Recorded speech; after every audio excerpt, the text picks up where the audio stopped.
Like, I've had people tell me, like, girl, the world is dangerous. And I'm like, what do you mean? You know? I am sensitive, but I'm not soft. I am sensitive, but I am not soft. What was the hardest, what was the most expensive price that you've paid? So, for being honest and authentic. Like as black people, like the minute somebody says unet depression, you know, the older people call it uloilwe.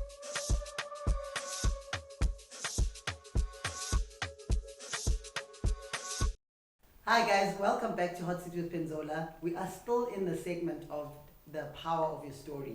There is absolute power in sharing our stories. And today I have Gabriel, aka Penny, aka Lebu. And she's here to share the power of her story. Tumi, thank you so much for coming to the Hot Seat with Penzola. Thank you, Vito. And making the time. And we've been actually trying to have this conversation for a while. And I'm so excited that you're here. Yeah. Thank you so much for having me, Penny. I know this is like long overdue. Yes. Like, I think I should have been in the first season, actually. So I think I would just want to start with the not so simple question. It sounds simple, but it's a difficult question. Who's Dumi? Sure. Who's Tumisang? I was hoping you're not going to hit below the belt because, you know, on surface level, that question seems very straightforward and very... Absolutely. But, you know, contrary to popular belief, it is actually quite deep. And I'll tell you why I say that. Like, it's not easy for people to answer that. Why? Because they need to compliment themselves. Like, if you say who is, even if I know I'm like the most generous, loving, you know, it's not easy to be saying to people, you know, like literally complimenting yourself. Then you gotta actually say, I am loving, I am caring. You see? It sounds like you're being pompous. Correct. Yeah, and then secondly, like a lot of people I know, including myself, we struggle with accepting compliments. So that just even makes it a little bit more difficult. I think one thing, and I want to talk about just the things that I'm really sure about, and maybe even just say, why am I sure about that thing? Like one thing about me, I'm a free spirit, hey? I am a free spirit. For a long time, I lived according to my rules. If it was okay to me, I ran with it. Uguti society, like I ran with it literally. But I think when I turned 40, I literally started, like those things started coming into my life. Like I needed to modify here and there. It's okay. So I'm a free spirit.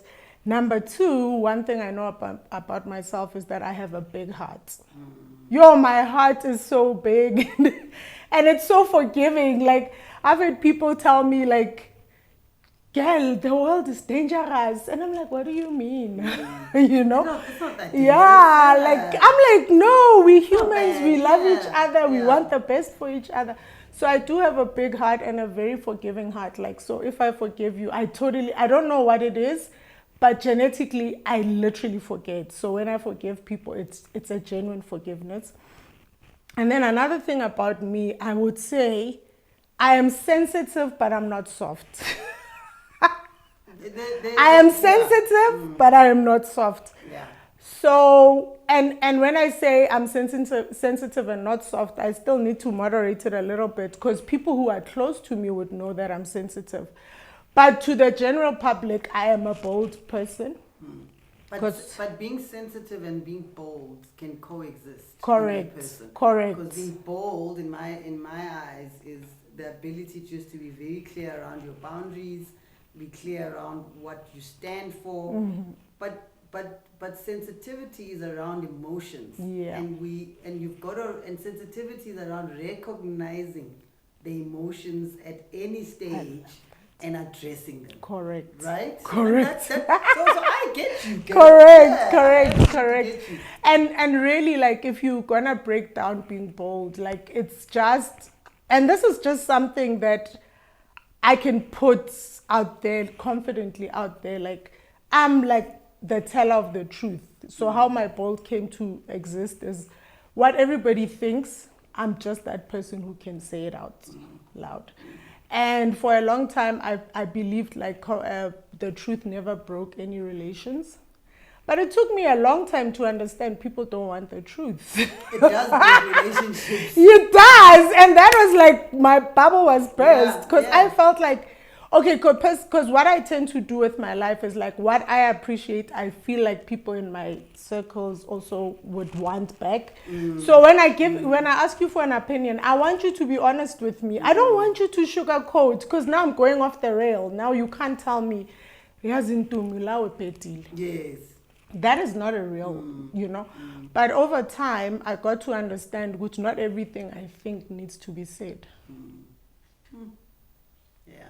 Because mina bengana filter. Yeah. Like I was just like. So now you manje filter. Manjing nayo. Okay, yeah, fine. No, manjing nayo. At like also like the workplace, like at my level in the workplace, I have to have a filter, or I have to have a better way of delivering things.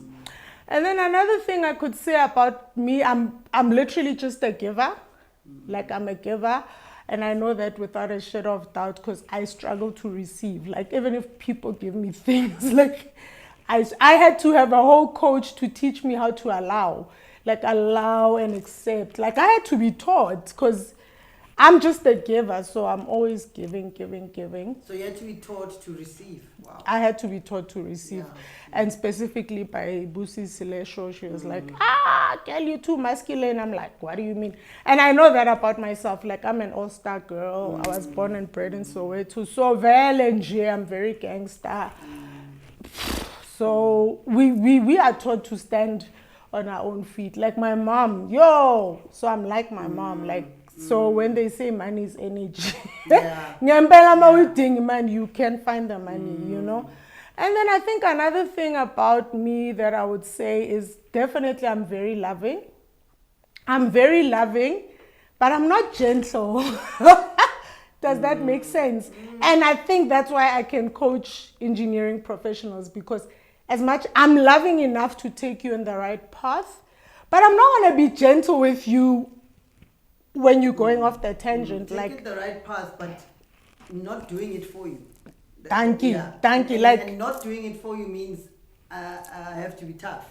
Correct. But I'm loving you enough to be tough. I have to be tough. Yeah. And like a lot of people don't get that. Like for me to build you, I have to be tough. And I think one of the biggest things that anybody knows about me is I'm authentic. Like I'm so authentic.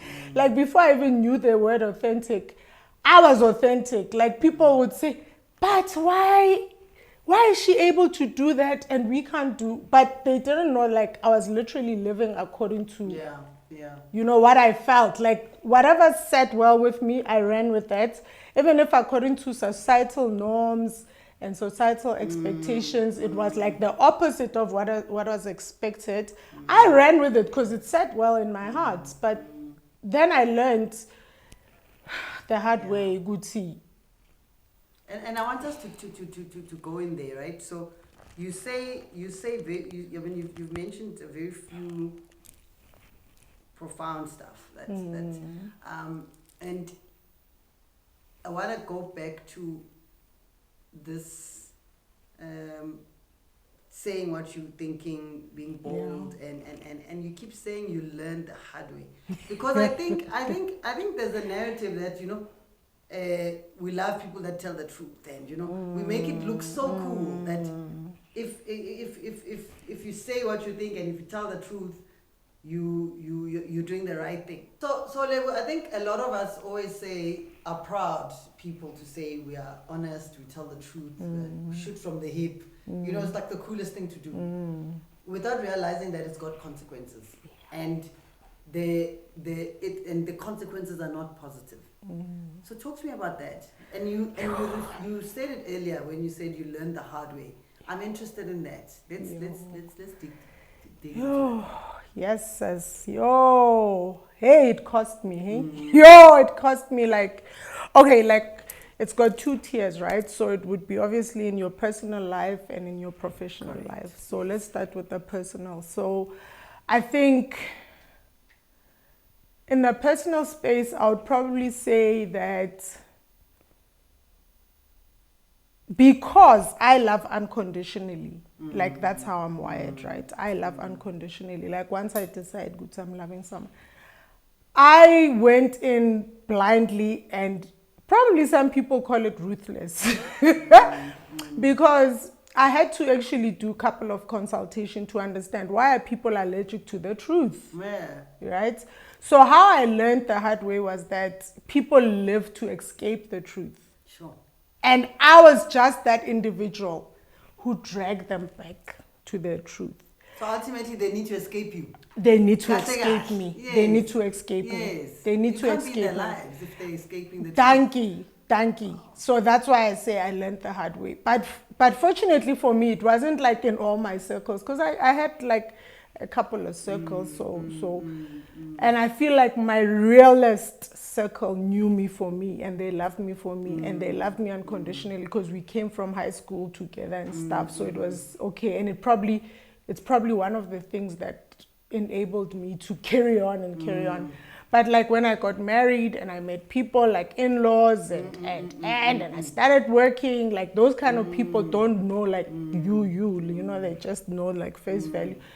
Then that's how I learned the hard way. Would see, no, you can't just go around. Like for example, I've always been, I think the fact that I studied overseas, I studied in Malaysia, it was a Muslim state. When I needed to do projects, I was always by myself. Because the guys didn't know English, I didn't know Bahasa. So I ended up doing everything by myself, or they'll do everything and credit me, or I do everything, credit them, because it's group projects. So I'm just saying, by nature, I learned Uguti, no matter whether Sienza, we do it together or I do it by myself, I'm addicted to winning. I got my ability and my resilience from studying overseas. So when I joined the workplace, like I was just that girl who corrected stuff. Like I corrected stuff. Like, oh, okay, yeah. Ah, you imagine someone edits your document. Yeah, that's when I was cool. Yeah, there's red all over. And that's why I'm saying, I think the other thing I have to be honest and open about is that I feel like my IQ was high, but my EQ was low. Definitely. Because at no point when I was doing the autocorrect and there was red all over, I thought like, how is it gonna make... How it would land. Yeah, so like... You're not aware. You didn't read the room. I did not. Like, I just thought about the client. Like, the client, and like, I scoop awards. Like, I have a lot of awards for customer satisfaction and you know, but then like for the client it's great, right? For your team you're a headache. Yeah. So that's why I learned the hard way, and that aspect is like obviously the professional side, like where if I needed to review, because like obviously like I grew very quickly due to my I'm just a go-getter. I'm a self-starter. You don't need to micromanage me. So I wanna while we're on the professional piece, I know we are on the first tier. You now realize EQ dololo. Not dololo, but but what I'm saying is you are just about the results and forgetting the environment, forgetting to navigate the different, individuals that you work with. And as a result, does create friction. It does. Right? So what was that process like for you, realizing that the hard way is actually you having to change the way? Yeah. You still tell the truth, but tell it with tact. Like in like have a better become more diplomatic. So take me through what tools you use to get there and how and okay, so socially I literally used my brother, because like when I talk about my brother, like probably even people I date are like, you love your brother more than me. I'm like, he's my blood. Anyways, but he's just really a good soundboard for me. And also his best friend Seth, they just like the opposite of me, like diplomatic, anti-conflict. So socially I use them. I'm like, oh guys, tell me like, how come this and this? Okay, and then on the professional side, this is about to get deep now. So how I came to realize Guti, this is not the one, was I actually got, like, it drove me crazy. Like, giving a clear instruction, because that's another thing. Like, I'm not going to just be like, this is not up to standard. I'm going to show you how to make it up to standard. And still people were resisting. You know, like when people are like pushing back. And you're like, no, I know this is the right thing to do. So what am I doing wrong? So it actually did send me into an institution. Nobody actually knows this. I'm talking my professional space. It did actually. So as an institution, as in time for you to be out of the workplace and go, decant, debrief. Wow. Yeah, because what happened is like my body crashed. My body just died. Like I was alive, but my body just died. And then after being admitted at Waterfall, they do all these tests. Everything is right. Like there's nothing. Like the bloods are fine. You're right. Indaba. So my doctor then tells me, no, you are okay. Like, so we need to decant. Yeah. And he tells me, he's like, don't worry, I've sent there all the CEOs, like the greatest people meaning even probably our ministers and all these like amazing people who work under pressure. He's like, so I'm going to take you to a place. At the time, it's a place. He says, I'm going to take you to a place. They're going to help you. And you're going to be fine. Yeah. So I get to this place. And he tells me, like, it's not like a hospital where I'm on a drip. So obviously, it was new to me. So I'm like, what do you mean? So I go, I think it was 2022, right? So I get to this place. Next thing, every day is classes. I'm at class 1. So basically I studied psychology in like 2 weeks. So they teach you a lot about the mind. And so what I realized then was that I was a perfectionist and I knew that, but I thought it was a good thing. How messed up is that? Like I went around, Belle, I'm a perfectionist. And it's good. And I was getting the awards. Like, I don't have an award where I nominated myself. Like, all my awards are nominated by the clients. Perfectionist. Yeah, because for the client, like I'm saying. So then they taught me, like, okay, actually being a perfectionist is I don't want to say disease. It's a condition. It's slightly out of the norm. It's out of the norm, and this is how you get to become a perfectionist. This is the impact of being a perfectionist. So to people you work with, you are the devil.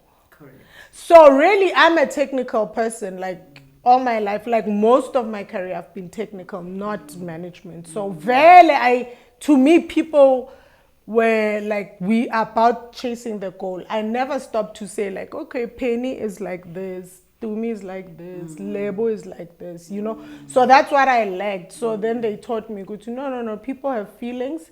So you could have a goal, but what if a person's wife passed away yesterday? What if the child is sick? What if when upushana ne goal? Exactly. So, but it's sad because my natural self would never be that insensitive, but like it was a blind spot. It was literally, and it's because I lived 4 years of my life like that, so it became normal. If I could kind of, because nobody ever said she's foreign, she's here, and and she's the only black in class, and people still expected me to perform. So I just, and then and then I was rewarded for it. So then it became a thing, like it's a working formula, Mus. It's so interesting what you're saying, because I think you've actually just answered some question I was going to ask, where you were in a foreign environment, your survival skills shot up, you learned to work in a particular way. Now you're back in this country, you're working with the people, and you got awarded for it, and it's like, get on with it, guys. Like you were not. And it's doable. Yeah. I mean. So, and I'm glad you understand that. No, I understand. I get it. Like I wanted to go back and say, guys, I'm sorry. Where I want to go back is the conversation you were having with your doctor. I found that it was interesting. Yeah. When you said, I am going to take you to a place. And he was going, and it was almost sounded like a sugar quota, like he's trying to convince you. So why do you think that that place and that mental health and the looking after your mental, why is it a thing? Why is that not normal? Because for him to even say, no, don't worry, I've sent CEOs, it means that he knows that it's not something that people are ready to take up. Like he knows the resistance to it. Yeah. So I think for us black people, I mean, psychology, mental health, mental challenges is really something foreign. Like as black people, like the minute somebody says une depression, you know, the older people call it uloilwe. You know, so I think that's why and I don't know, because he was looking at me, maybe even my reaction, I don't know. The thing is, it was new to me. I mean, I was 42. Like, why would I not know about this before? Like, I found it to be like so out of. I was like, has this been existing, doc? And he's like, yeah. And I'm like, what do you mean? And did you think you were perfect at the time, that you actually don't need this thing? No. You didn't think that? I did not think I was perfect. However, I did know that I had because I'm a free spirit, I knew that I had the problem of, like, anybody who knew me knew I was different. Have you ever been like a sore thumb out of, I don't know, like the one who stands out, and not necessarily for excellence. I'm just talking even my personality. Remember how I said I lived according to the authentic me. If something set well with me out, I've done videos Nyenzama for sure. When I was executive, I didn't see anything wrong with that.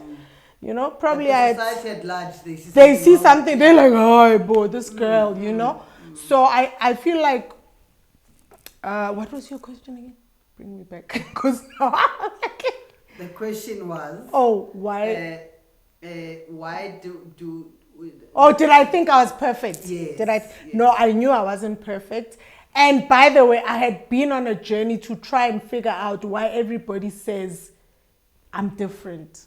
Because, like, I mean, my sister, my brother, like, they were just normal to people. I mean, people call me the craze all my life. And one of the other things is I was the life of the party. Like, if I didn't go to someone's party, they were upset I wasn't there, because I'm literally the life of the party. Crazy. So, but in a pleasant way. Type of thing. Well, on the truth part, I shame that one. Yeah, no. So I think people that genuinely loved me had to stomach it. Those who were like, I met her yesterday, I was like, you know. So let me ask you this. I wasn't perfect. Was there ever a point where you had a conversation with yourself and felt that there was actually something wrong with you? Why are you so aggressive with the truth? Why do you feel the need to tell the truth? Have you ever had that conversation? I have. And like, what does that feel like? And actually, when my journey of trying to understand what was going on happened, like, it wasn't even that deep. Like, I just literally, because people are like, I want to be you, like, but I didn't understand what they're saying. You say the things we think, but you're bold enough to say, and you know, but like, eventually, when it started off, I just wanted to know, what do they see? So I spent a lot of years wanting to see myself through other people's eyes, and I never got it right. I actually never got it right until last year. One day I was sitting with a very good friend, and then she asked me, like, are you happy being this person who's okay, she didn't even say the truth. She's like the deliverer of bad news. Because let's be honest, the truth stings. This is the thing with people. When you tell them the truth that compliments them, it's great. Like, yeah, the ego loves it. But if you tell them the truth that's constructive and is going to improve them, but it needs them to move out of their comfort zone, then it becomes a thing. You know how people are with comfort zones. So for me, I think I haven't won the journey, but at least now I have better understanding that my gift, or the gift that God has given me, needs me to be the teller of the truth. So now I'm more accepting of it instead of wanting to change it. So I spent years trying to change it. Girl, it couldn't change. It couldn't change. Like I tried. You can't change who you are, but I couldn't try change. I But what tried. I'm hearing is that I tried. you now understand yourself better. You probably understand the environment better. So you still tell the truth, but you kind of have the ability to read the room. Yeah, let's be honest. Yeah, I tell the truth where it's beneficial to me and the person, where it is necessary. Because some of the truths are not necessary. Nobody needs to know. Yeah. Honestly, like I told all truths. Yeah. Like I was confrontational. Why? It's not necessary, guys. So now I tell the truth if I can see Guti. Yeah. Okay, so I want to go back to, you spoke earlier about engineering. So I know we were exploring that question, but I you mentioned something about this is why you do what you do, and you are tough in your engineering space. In engineering space, I know that the engineering sector. I mean, I could be wrong and I could be corrected, but I know that the women representation, and especially black female representation, is quite limited. Talk to me about the work that you do there. Yeah, like engineering, I don't want to talk about my professional space, like where I'm in the electrical engineer, I work with power and energy. My area of specialization is power transmission, which is your big lines. The ones you see by the highway, the big steel towers, that's like actually what I do. I design those. But I think for me, my passion is helping the youth, graduates. Because as we all know, in all professions, you graduate. Graduation means nothing, guys. It's just a certificate that tested your ability to read things, interpret, analyze. But to become professional is another story, because you need to acquire like an area of competence. So that's where I'm like, that's what I gave birth to, Inspire the Next. And I'm just helping graduates to get their professional registration, because without it, you'll never see the money. You'll never see the accreditation you need. You'll never see the respect. Like there's a lot of people who come up with amazing solutions, amazing innovations, but because they're not professionally registered, they can't own it. That hurts me greatly. Why though? Like, what? I mean, I understand that you are passionate about engineering, and you somehow, you obviously got professionally registered, and so. What is the I'm trying to find the word, the drive. Yeah, to do it. I know you do master classes, and these are master classes that actually give step by step the process, advise the tips. The truth was just reducing pain. My thing was just, you don't need to suffer the way I suffered. That's how it started. Take me through the suffering. I mean, so when I started my matric, I was actually at Wits, right? And then I got a scholarship, went to Malaysia, graduated in Malaysia, came back to South Africa. Then I learned that university was not accredited with EXA. So EXA is the Engineering Council of South Africa. Do you understand how crushed any of us were? I mean, government was taking 10 people a year to go study this thing. Maubu, it's not recognized. So then I had to start with the educational matters. Like I had to go prove that what I've studied is equivalent to someone from UCT, someone from VET, someone from... That's how I started, right? And imagine 4 years being squashed into 2 hours. You do 4 years is a lot of subjects, and now in 2 hours they can hit from any subject. So I had to do that.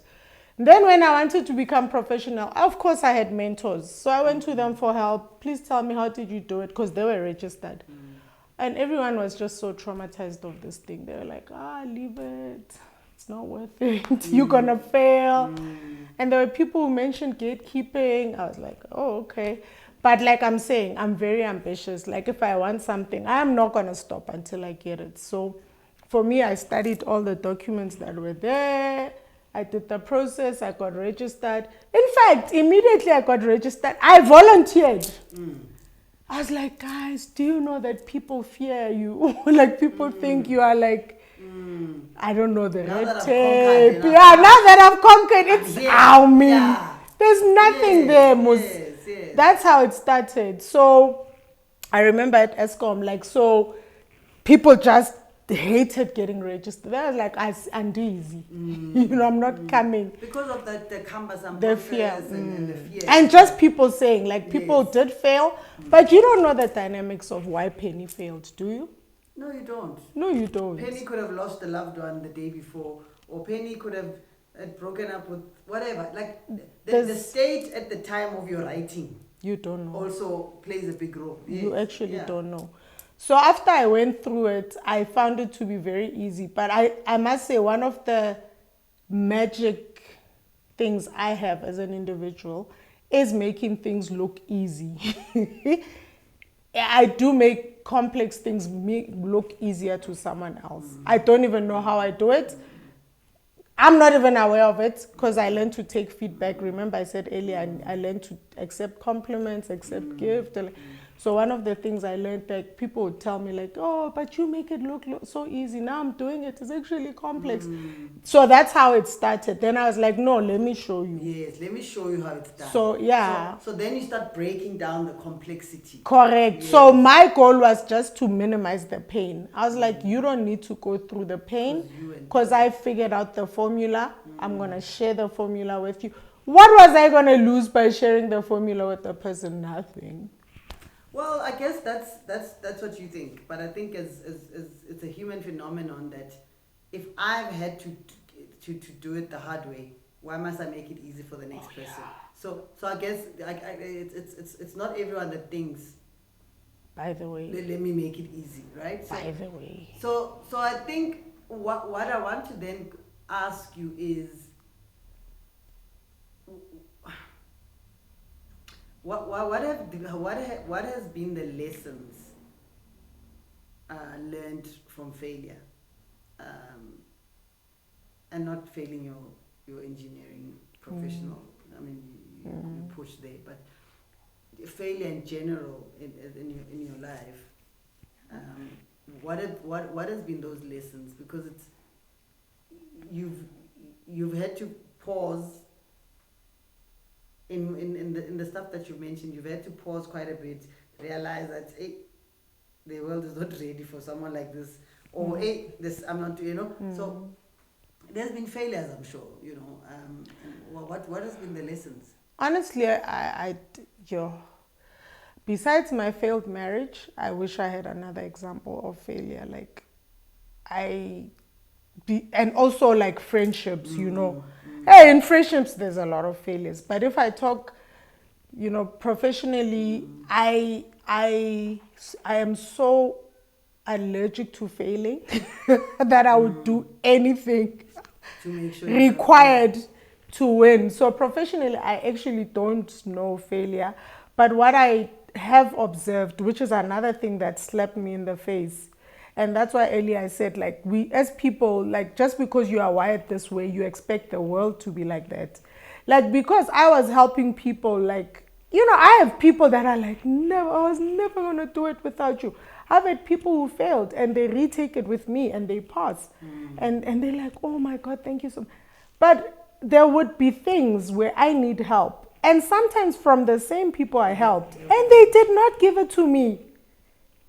And then I was waking up to the real world. Good, oh, okay. So it's not everyone who figures it out who wants to share. Like, I've had people who genuinely I looked forward to building stuff with them, and they were just... But it goes back to what I said earlier, to say, if I have suffered to become the executive that I am today, I'm not going to make it easy for you. But why? But you... So hence I'm saying there's something special about what you're doing. There's something, don't overlook that. There's something special about what you're doing, that you recognize and you remember the trauma that you went through and the pain, so you want to minimize it for the next. So not everybody's like you. So I think it's one of those things that we've got to accept, and I'm sure any of you guys watching understand that. You've had somebody in your life that you've helped, and when you needed the help, they didn't give it to you. So not every one of us that wants to help will get the necessary help. So and that's where you find yourself, and I think you've just got to accept that position. But without going into the detail, I do want to go and say, saying without, you mentioned your failed marriage. What were the lessons there? Yeah. What were the lessons there? Because you are saying professionally, because of who I was, I would never accept any failure. Now marriage is different. Marriage is two people. You had no control, so you may have wanted to make it work, but marriage involves someone else, and I guess that's why it takes two to tango. So what were the lessons from that? I think the first problem is this thing that I was allergic to failure. So even if I saw Guti, due to this and that, this is not gonna work.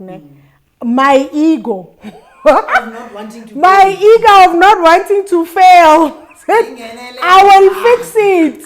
I will fix it. Fix it when? I will fix it. I will fix it. And honestly speaking, personally, I gave up on it. Like, I got married when 2007. I gave up to 2010 already. But because we have parents, we have society, we have plus my problem of not wanting to fail, then you throw everything. Yeah, you throw everything. Yeah. And now the person you're dealing with is also committing with no, I will do this and that. The ego is yeah, hi girl. So that like for real, like that was in my life the first time I can say I have failed, And I think also, when we talk about that failure, it's not, I think I went through a phase where I was blaming the other person. You did this, you didn't do this. That's why it failed, But also the minute I started taking accountability for my contribution, that's where I found freedom. Because I was like, he never changed. He just never changed. By the way, the things that made me love him at 24 are the things that made me divorce him. Sure. Yeah, at 42. But I'm still not getting the learning. Yes, you realize that you failed. It's the only failure. You're accepting it. What did you walk away from? It's okay to fail. I understood it's okay to fail. I understood it's never too late to start again. And by the way, there's no such thing as failure. It's only lessons learned, So I think at that time, my fear of failure actually died. Because after I divorced, I became better. Things were better for me. My peace was restored. So I understood, Guti, sometimes to elevate and to level up, you need to fail. So failure is actually just lessons learned. Imagine of people who've invented the greatest things. Look at this art piece here. How many times do you think this guy had to do it to get it right? So he just learned like 50 ways to not do it, to arrive to the way to do it. Yeah. And once he knew how to do it, then he could do like 10,000 million. And so failure is just like, and also for me, I think the fact that I'd given it everything, like I gave it, I'm not a quitter, hey? Like, no, you don't sound like one. I'm not a quitter. Yeah, so the fact that I had gave it everything, like, gave me a lot of peace. But then society and parents, like, actually, it's not us who's ashamed of failure, hey? It's our parents. Do you know that? Like, if you want a divorce, it's more shameful to your parent than you. Because when you just want your peace. Why is that, I wonder? I think it's upbringing. It's their upbringing. It's got nothing to do with, it's their upbringing, the Mbogoto mentality. If anybody calls me Mbogoto, I swear I'll slap them. I don't want no Mbogoto. I've spent a good portion of my soft life now. Yeah, soft life. Yeah. That's it. Yeah. But that's how they were raised. Like, divorce is taboo. And they'd say things like, Monna ukadimiswana next door. It was normal. So Tell me, Levu, I am interested to understand, and I know you spoke about Malaysia and how it was foreign and you had to survive and you had to depend on yourself. How do you think your childhood has shaped the type of person that you've become? I mean, my mom is allergic to, so my mom's biggest fear in life is poverty. So how that shaped me is that I always thought of disappointing my mom. Just the thought of disappointing her made me go All the way. yeah, basically. Like it ached me, like my mom getting a report with an F. It ached me, like, because she did so much to give us the best of everything. Like when I was in high school, if Levi's Bengen, I had it. If Lama boots, you remember those black boots? What were they called? The black boots. Remember when we still used to wear the Oh, Dr. Martin. Dr. Martin! Yeah. When Dr. Martin ingena, when whatever ingena, bottom, I had, guys, I don't know poverty, I'm sorry. So the fact that she went all out to find, and that's why I was saying to people, like, money is indeed energy. Like, if you want money, you can go find money. Yeah. Money is energy. Unpack that for me. Money is energy. If you want money, go find it. Like, what do you mean by that? I don't know if you've experienced this. Like, whatever you look for, you always find. Have you had that experience? Well, I guess the experience is whatever I want, I go and look for it, and I literally make the effort to do it, and then I find it, you know. So it's about the drive in me. How much drive do you have? Yes, yeah. So that's why I was saying, like, the most sexiest character to have is being ambitious. Because whatever you can see with your eye, you can have it. Like, I have never looked for an answer in anything and not found it. So money is the same. Like, if you want money, you're gonna find money. The problem is when you say, I don't have money to buy what, oh, matata, you know. But if you say, I'm going to find the money, you will find the money. I'm struggling to understand that. Value. I'm looking for money, I'm going to find money. You're going to find the money. But I get the theme that you're saying. In other words, is if you put your mind to it, you'll get it, right?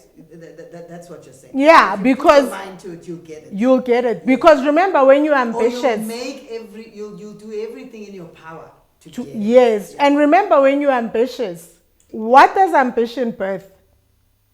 It births your passion, it births your calling. You're not gonna go look for money in a random thing. You're gonna say, I'm good at writing.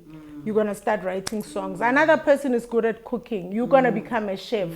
So I know, I'm putting it loosely. I'm putting it loosely. Yes, but naturally, I'm just saying, when you need money, remember, money is linked to value. Look within. What is that thing? Like, you know? Yes. And that's why earlier when you were asking about coaching, it is just my calling. Like, I didn't ask.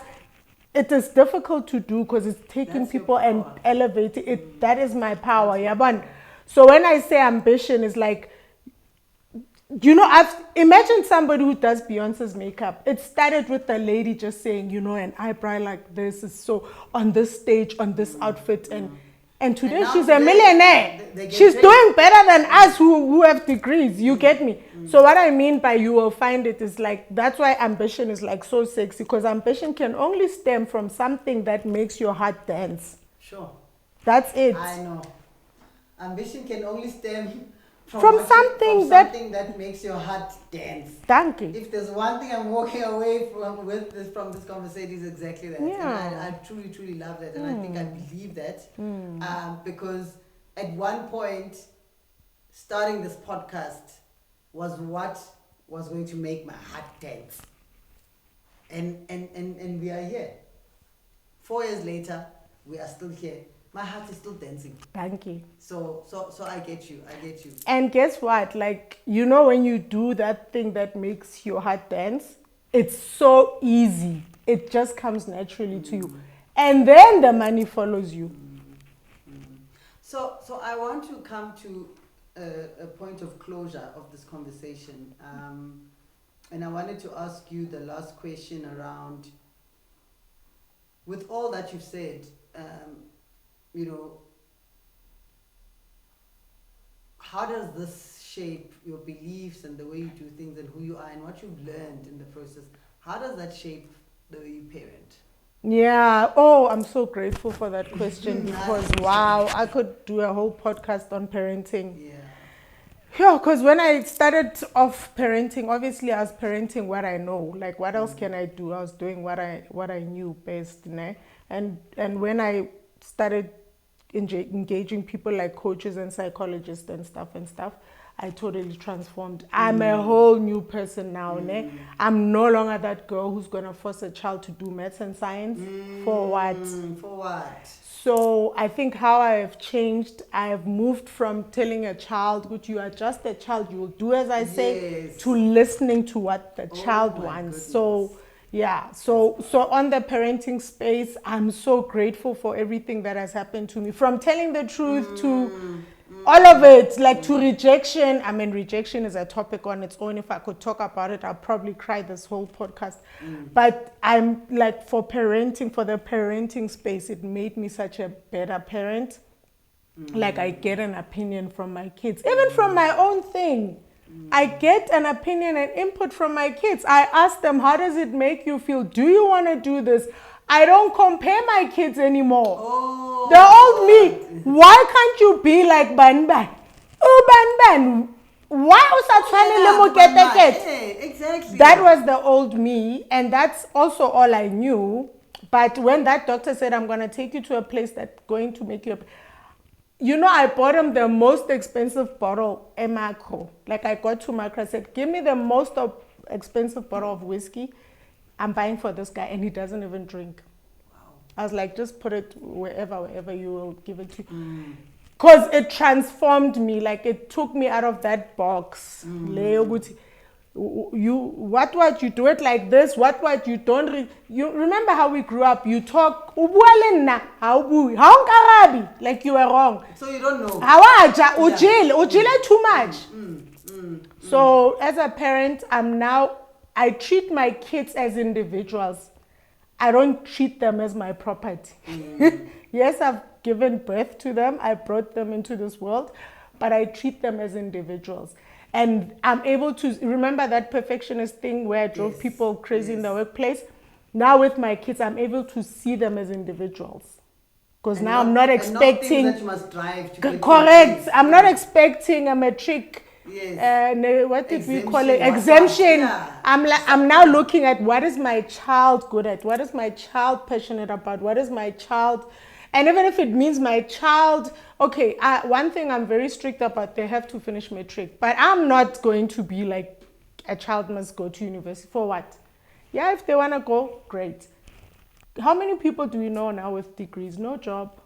Like, the day I heard doctors don't have a job, I was like, oh, okay, gushubi lemanj. So as a parent, I have transformed. I think even as a friend, I know how to deliver things better.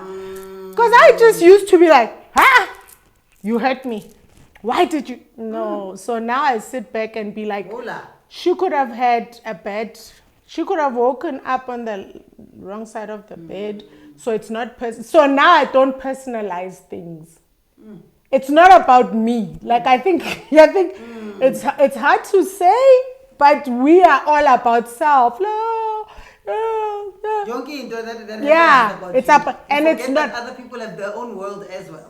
Do you know, like, we spend so much time thinking people judge us, people think about us, and they don't. And one of the greatest coaches who I follow once said, like, if you want to find out that people don't even think about you, it's like, fall from grace. That's when you're going to know people don't even focus on you.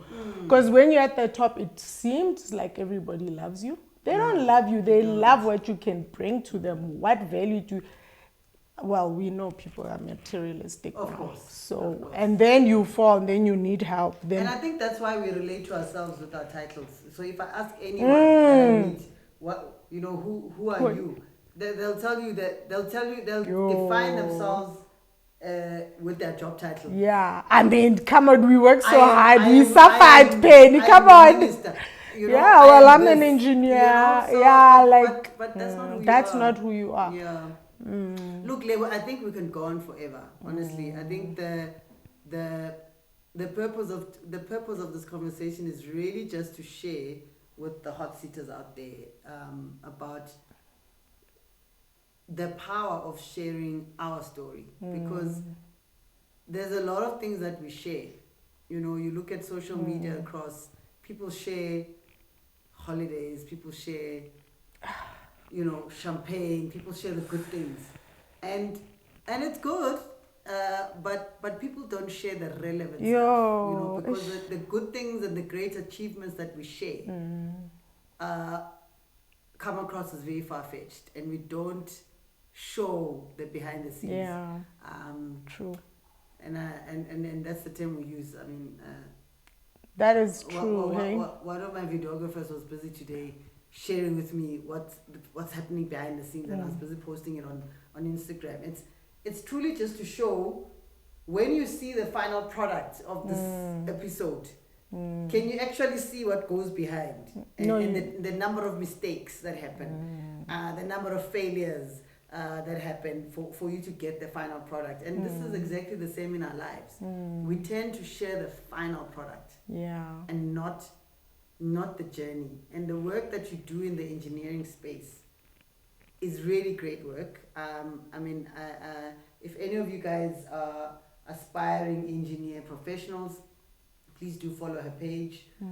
It is on the screen. She does a lot. Tumi does a lot of master classes in terms of guiding how you get to become an engineer professional. Use that opportunity. And I think you also mentioned earlier that your coach was Busi. What's her surname? That's how I started. Yeah. Busi, what's her surname? Busi Silesho. Silesho. And it's very, very interesting that you are a coach, Busi is a coach, and the narrative of black females coaching other black females. Again, you've just killed that narrative that we don't do it. We do it. We do it. We do it. Because you don't want another young girl to suffer the way that you did. Yeah. So I think just the togetherness and the bringing and the sharing of the story is quite important.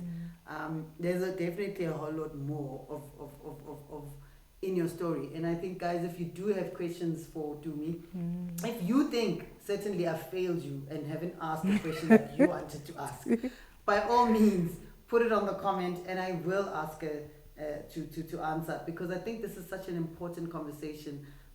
It's a pity we don't have enough time to get into the detail, but don't forget to like, subscribe, and share with your friends and everyone. It's been a real thing, and thank you so much for sharing a part of you. And I know that some of the questions I may have asked have probably took you back into spaces you didn't want to go into. And I'm really grateful for honoring that, and I'm grateful for you to have sort of searched back and gave yourself to this conversation. It's been a real thing, guys. It's time to go. You're welcome. See you in the next episode. Cheers. Yeah, that was spaghetti. Cheers. That was spaghetti. Be honest, Mr. Direct. That was spaghetti. What's spaghetti? Cut. No. So you got punchlines, eh? No, she got punchlines. Yo, mangathi apule umuntu oqedile. In 5.